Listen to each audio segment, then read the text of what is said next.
So imagine you're sitting across a magician. And I'm not talking about the kind of a birthday party magician, but it's a kind of the dangerous kind of magician. He fans out a deck of cards and he asks you to pick one. You hesitate a little bit. You move your hand to the right, to the left, and finally you land on one card and you pull it out. Look at it. And the magician, he smiles at you because somehow he already knew which card you picked. And he don't know it because he's psychic or he has superpower, mind power.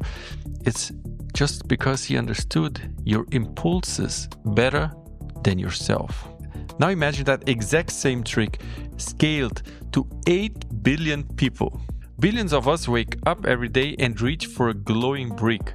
And while we are scrolling through our phone, most of us think that we are making choices. But what if modern life has quietly become a machine that predicts, guides, and manufactures your desires?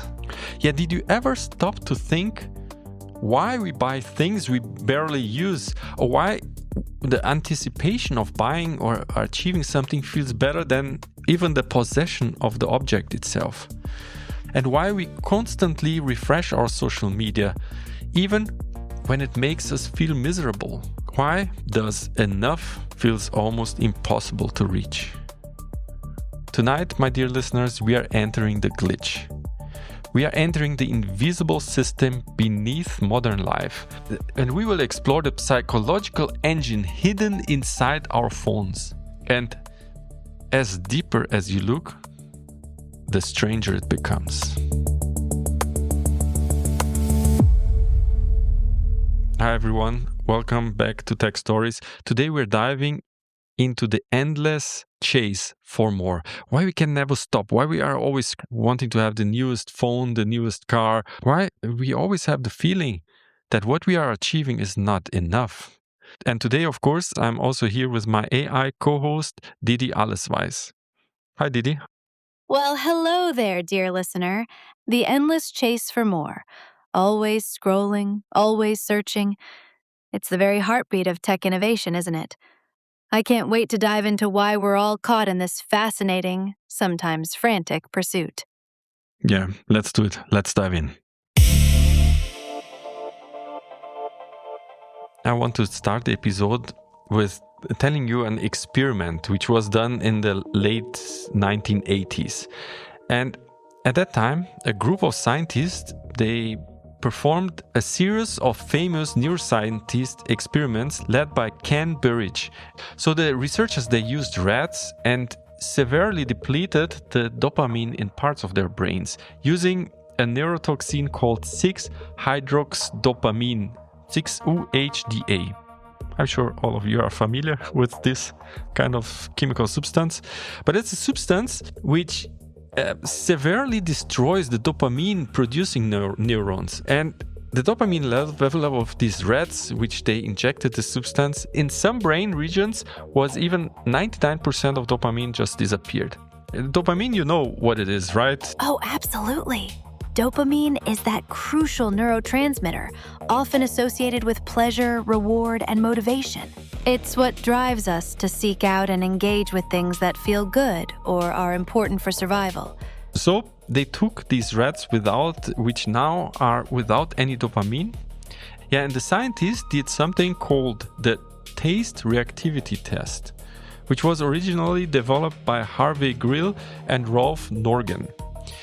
The researchers directly placed sweet sugar solution onto the rats' tongues and carefully recorded their automatic facial recognition in slow motion.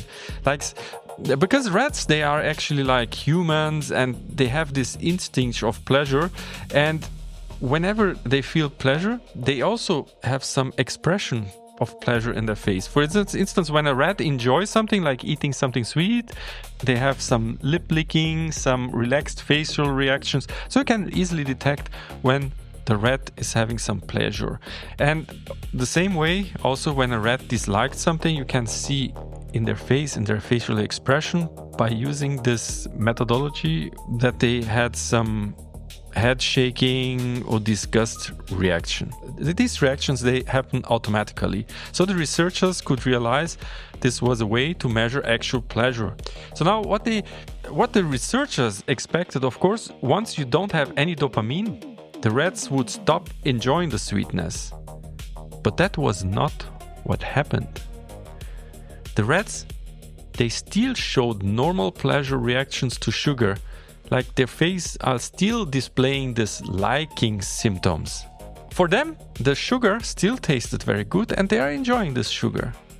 But something else disappeared almost completely, and it was the motivation. The rats, they became profoundly inactive. They would not often walk across the cage anymore to obtain food, and some would not even eat unless the food was placed directly into their mouth. And in severe cases even, they could starve despite being physically capable of eating. And that distinction changed neuroscience completely. Wait, what? So the scientists thought dopamine was all about pleasure, but it turns out it was about the chase for pleasure, the motivation to get it. The rats still found the sugar delicious, yet they wouldn't lift a paw to get it. That's absolutely mind-blowing. A complete redefinition of how we understand desire and reward. Yeah, and this is at the center of how the brain works and how our human brain also works, because it changed everything on how we define this kind of the pleasure, dopamine, etc. Because dopamine is not really about the pleasure directly, but it's about the pursuit, the motivation, the anticipation. It's about the pull, about the craving and willing to achieve something. And suddenly, modern life started to look quite differently. Because you start to see that everything around us is optimized. And it's not optimized to satisfy you, but it's optimized to keep you chasing.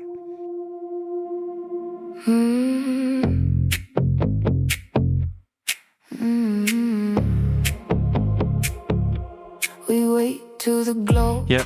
Because I want you to now use your imagination a little bit. Think about the world which we live today. Because if you think about online shopping, there's a weird emotional arc to it, right? So you go into a website and you suddenly become convinced that your life would be better if you owned a new keyboard or something. And for that moment, the future you feels transformed already. You haven't even bought the product, but you bought a future identity. You bought something which you can think about. Of course, you ordered it online, and as soon as the package arrived, you open it. It feels still exciting, yes, but for a very short time. A few minutes later, this excitement is all evaporated. And 3 days later even, it has become forgotten already. Your brain has already moved on to the next thing. And this is where things get really strange, because the system doesn't consider this as a failure. This is exactly how the system is designed to be working. You're absolutely right. This experiment, with its profoundly inactive yet still pleasure-perceiving rats, paints a vivid picture of the modern human experience. It's not about the pleasure of having the new keyboard. It's the thrill of the hunt, the anticipation of how it will transform your future self. And the fact that the system sees this constant, insatiable pursuit not as a flaw, but as its fundamental design, that's where the genius and perhaps the slight unease of our tech-driven world truly lies. So now you start to understand how this mechanic works, right? Because it's from our brain. Okay, our brain is wired. Dopamine is directly related to the chase and less to the having it achieve or possession or having reached the final destination. Because we are constantly chasing for dopamine. This is so addicting, right? So it's very deep in our brain. And psychologists call this the hedonic treadmill, which is one of those ideas that sound very simple at first, but then it gets disturbingly deep, as deeper as you look into it. Psychologists use this term to describe a strange pattern of human happiness, which goes like we're chasing something, finally we get it, and it feels amazing for a while, but only for a short while, because then it slowly becomes normal. And so we start chasing the next thing. That's exactly the hedonic treadmill. So in this way, a new apartment which you buy becomes very normal, fast, salary increase becomes expected, and the dream car becomes just transportation, because it just feels normal. And even the major achievements in your life slowly dissolve into the baseline reality, which is not, we don't have the capability of appreciating it so much anymore. And the hedonic treadmill became really popular after the famous 1971 paper by psychologists Philip Brickman and Donald Campbell, because they noticed that humans are incredibly good in adapting to change, in both good and in a bad way. And one of the most famous related studies later compared lottery winners to people who had experienced severe accidents. And researchers, they found out something shocking. Because after enough time passed, many people emotionally drifted back closer to their previous baseline of happiness than expected. So it was very fast to go back to that happiness level which you were before winning the lottery or before you even experiencing the shocking accident. Humans, they normalize the reality extremely fast. Now the question is, why? Why this happened? Why our brain is set up like this? The why is truly the million-dollar question, and it takes us straight back to our ancient squishy brains. Our brains are fundamentally wired for survival and improvement. If our ancestors had found a perfect berry bush and then just sat there, utterly content for the rest of their lives, they wouldn't have sought better hunting grounds, safer shelters, or warmer clothes. That constant drive for more or better was an evolutionary superpower. It kept us innovating, adapting, and ultimately surviving. Yeah, exactly. And from evolutionary perspective, this makes complete sense, right? And it's exactly that mechanism which is ingrained in our evolutionary brain that helps civilizations to grow. But in modern life, this can be endless. Because the same thing which kind of helped us to survive and strive and develop is now creating a terrifying economic opportunity. Because if human satisfaction naturally fades, then of course the business can build an entire industry around refreshing the desire. And of course, that's exactly what happened, right? At beginning it started very harmless, Tepper, just some clever marketing which wants to make you keep going, always going to the next step, to the next thing. But hidden underneath was something much bigger. And that brings me to the story of the American car industry. In the 1920s and 1930s, the American car industry had a problem. Because cars were becoming too reliable.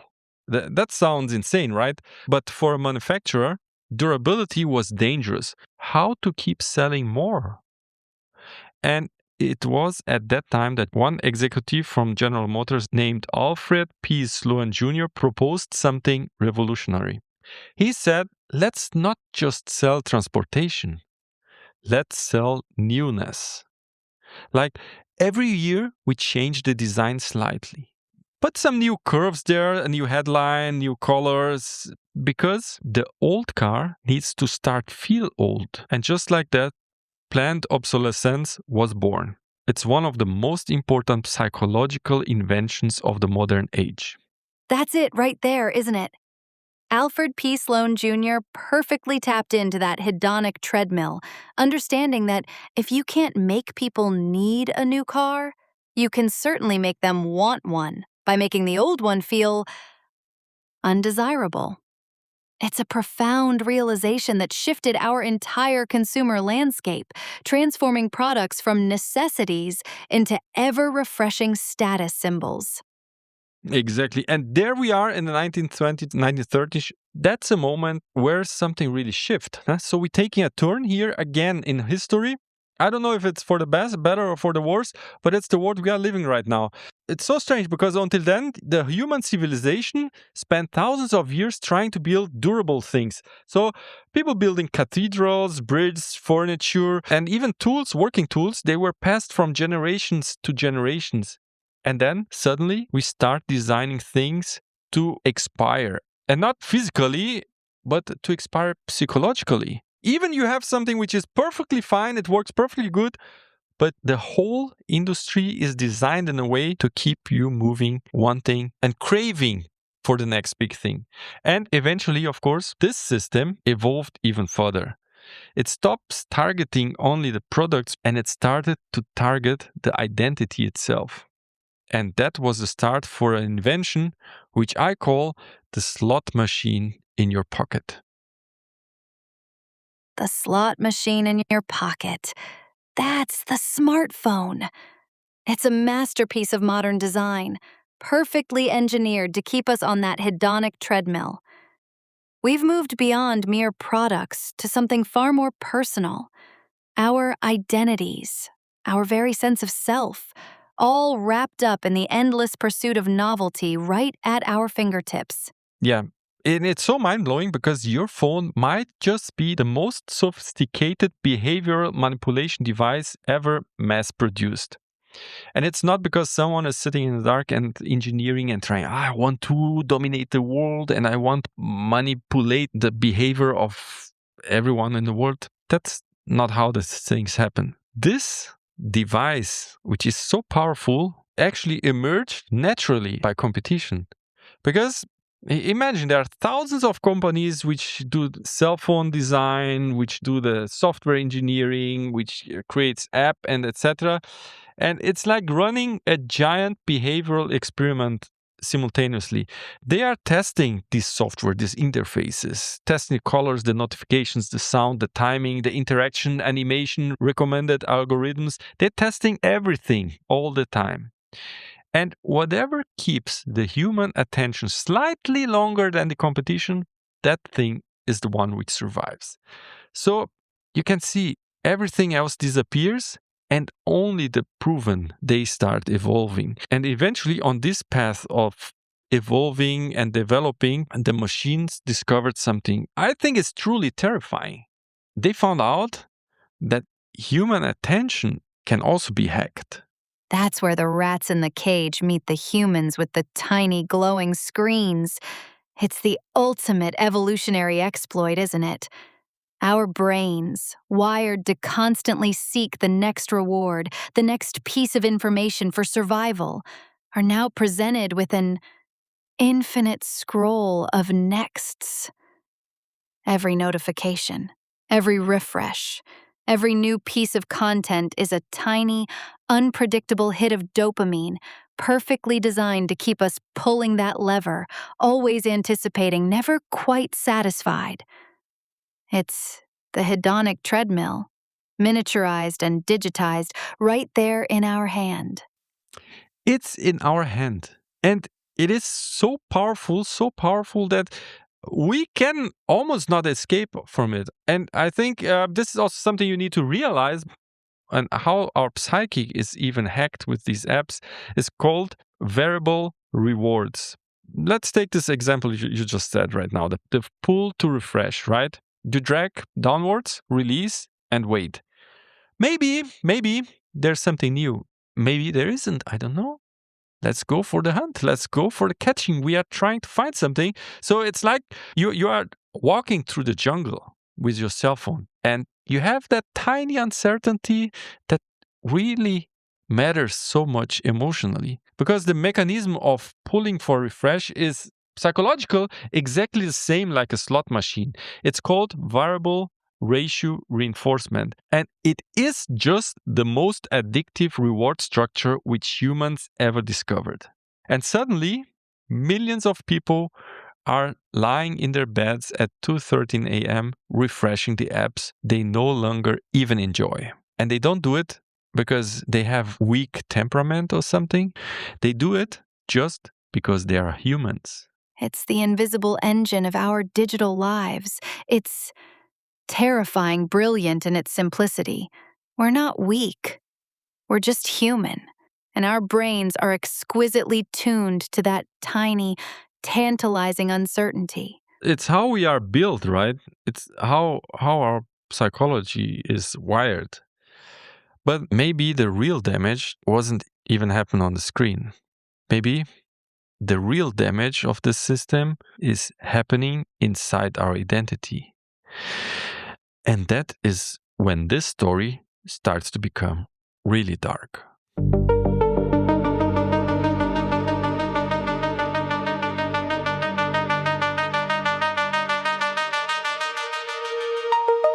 On most of human history, our social comparisons were local. Like you have some people around you, maybe 10, 20 people, and it's a small village, and you compare yourself to the neighbor. Okay, right?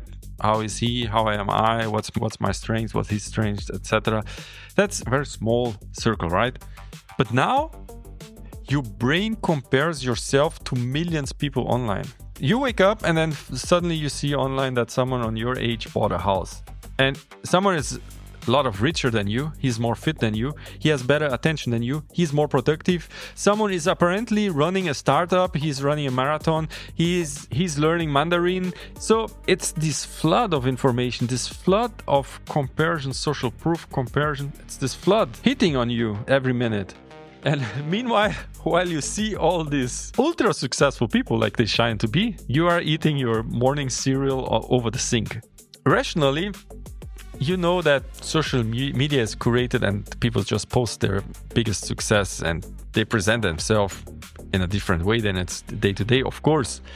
But the emotions that you feel when you scroll through this, they don't care whether you know it or not. Because your nervous system reacts to it anyway. And because evolution never prepared the human brain to socially compete with the entire planet simultaneously, it creates a very bizarre psychological condition, which is that people start feeling behind, even though this is all a psychological phenomenon. We're designed to strive, to improve, to chase the better. But when the benchmark becomes the highlight reels of billions, that natural drive curdles into a constant, gnawing feeling of inadequacy. Concerned it's not about what we achieve, but about what we perceive others are achieving. And that's a game we're all set up to lose. Yeah. So we are playing a losing game here, right? Even though we upgrade our machines, we buy a new computer, buy a new cell phone, new car, and we constantly in this chase for the next one. But quietly, we are starting to downgrade ourselves. I don't know if you noticed, our attention span has shortened a lot.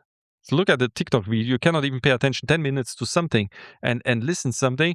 You are already scrolling to the next one. If you watch the video, the movies, so if you take a video from a decade ago and watch it now, you're like, come on, you're going to sleep. Only the introduction is like 3 minutes and you're asking yourself, what are these guys doing?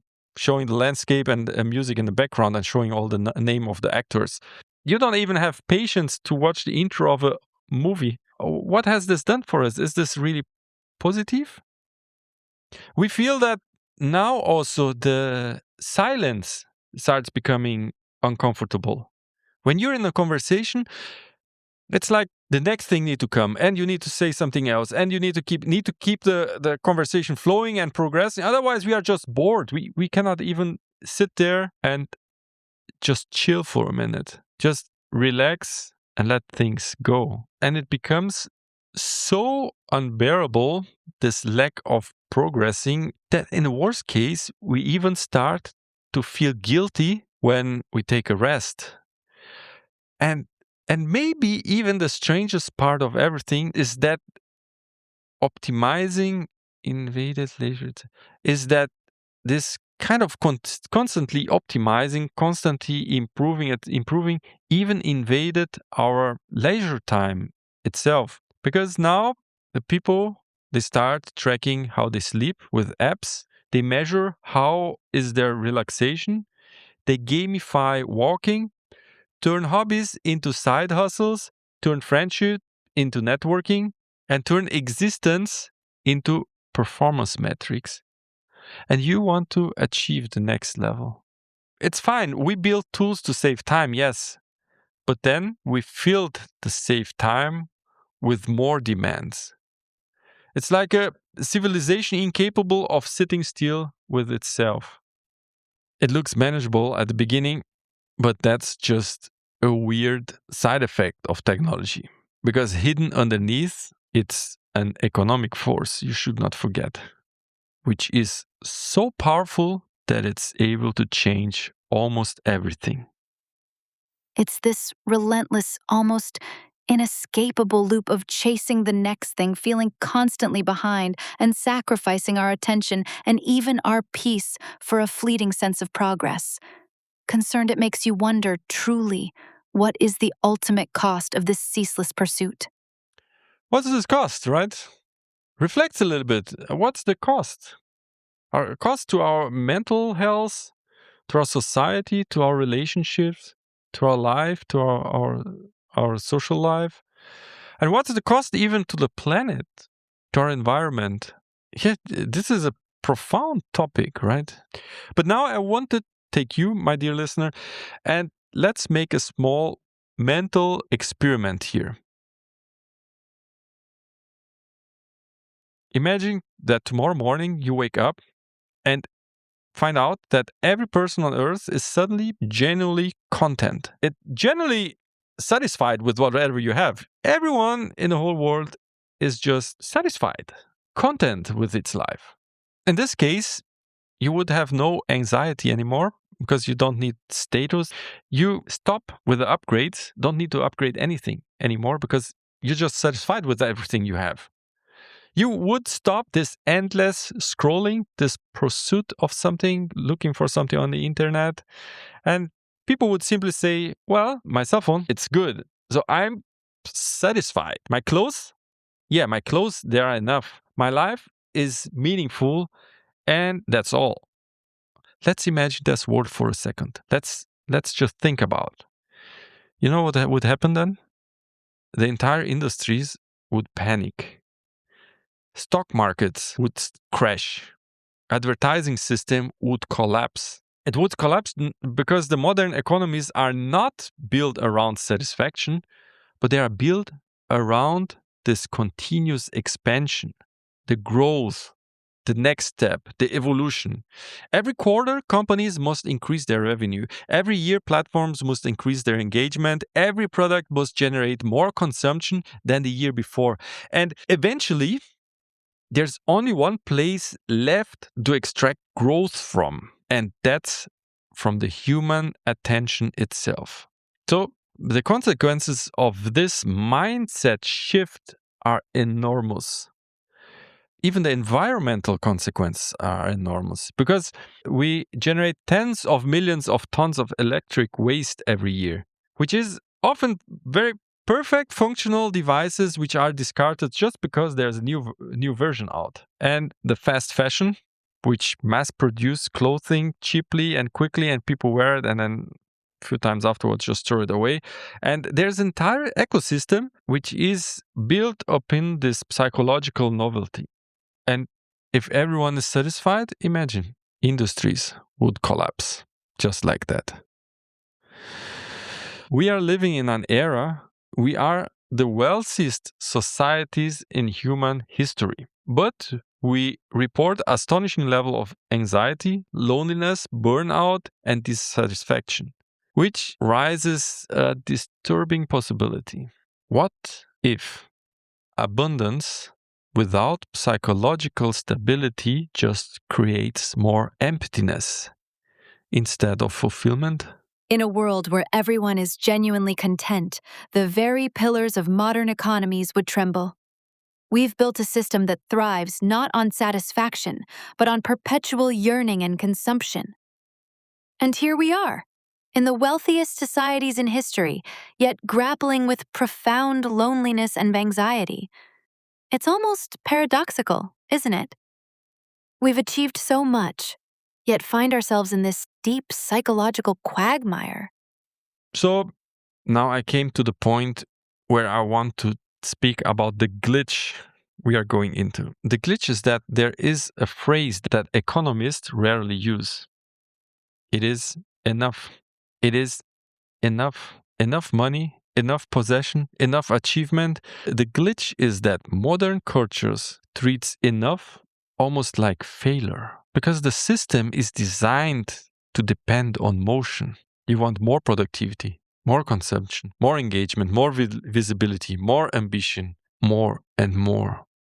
And maybe the luxury of the future will be the ability to stop, to sit in silence without needing stimulation, to own something for 10 years without throwing it away, without upgrading. Maybe this is why so many people feel exhausted right now. It's not because they are lazy or they don't have energy. It's just because we are all trapped inside this civilization, this construct of media technology, which are constantly pulling psychological fire alarms. So what's the strangest part of all of this? It's that most of us already know all of this. Of course, we know that endless scrolling on our smartphone feels bad sometimes. And you already know that the joy of upgrading something also doesn't last so long. We know that we are in this treadmill. And yet, tomorrow morning, millions of us will still reach for their glowing bricks even before opening the curtains. Yeah. Because knowing alone doesn't break this loop. It's like you know how the magician's trick works. But even after you know it, the trick still works. But I still believe that there's something powerful in having awareness. And that's also why I'm doing this podcast and choosing also this story. Because I know knowledge alone doesn't break this loop. But I know also that in seeing this mechanism, you can start asking different questions. Not what do I still need? But you might ask, what if I was never missing as much as I thought I was? Maybe we are being influenced and manipulated into spending decades chasing things we never truly wanted. And maybe the rarest thing in modern world is a person who can genuinely say, this is enough.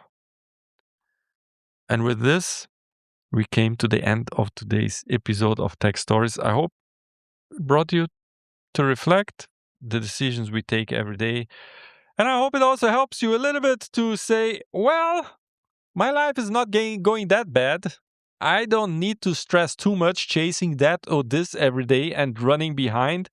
Maybe you are not running behind. Maybe you are exactly where you need to be. Maybe you are on a nice place already. Maybe you can lean back for a little bit, enjoy life, enjoy your time, and escape at least a little bit from that constant chase and that constant treadmill which we all live in. With this thought, I leave you for today. Thank you very much for joining this small trip into the hidden tech stories. And thank you too, my dear AI colleague Didi, for being here and moderating this with me. It's always a pleasure to join you on this journey and uncover the deeper layers of our tech-driven lives. Remember, the power lies in pausing, reflecting, and realizing that maybe, just maybe, we aren't missing anything at all. To all our listeners, take a moment and appreciate where you are.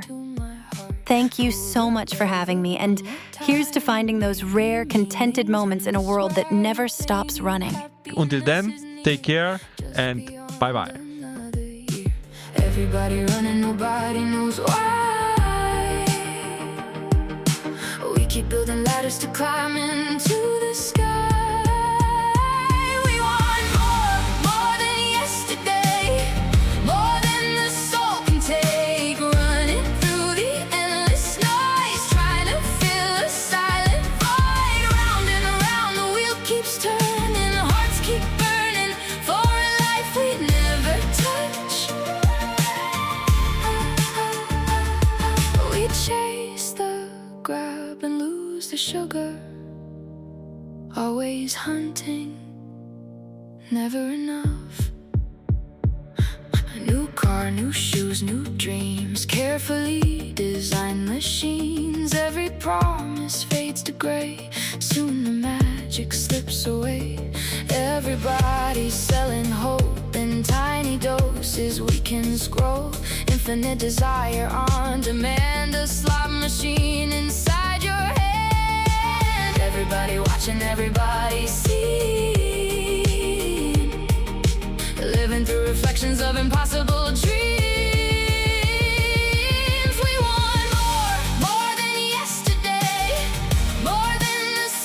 Take running through the endless noise, trying to fill a silent void. Round and round the wheel keeps turning, hearts keep burning for a life we never touch. We chase the grab and lose the sugar, always hunting, never enough. What if this is all we needed? What if nothing here was missing? What if silence wasn't empty? What if stillness could be freedom? Maybe paradise was never waiting somewhere up ahead. Maybe all the things we wanted only lived inside our heads.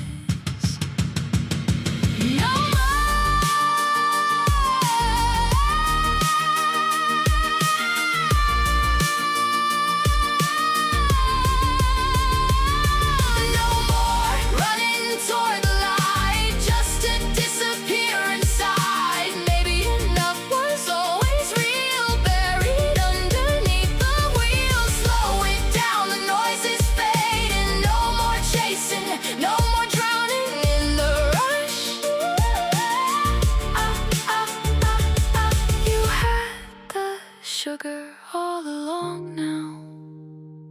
You were never missing that much. The trick still works, even when you see it. But maybe that's where freedom begins. Free audio post-production by alphonic.com.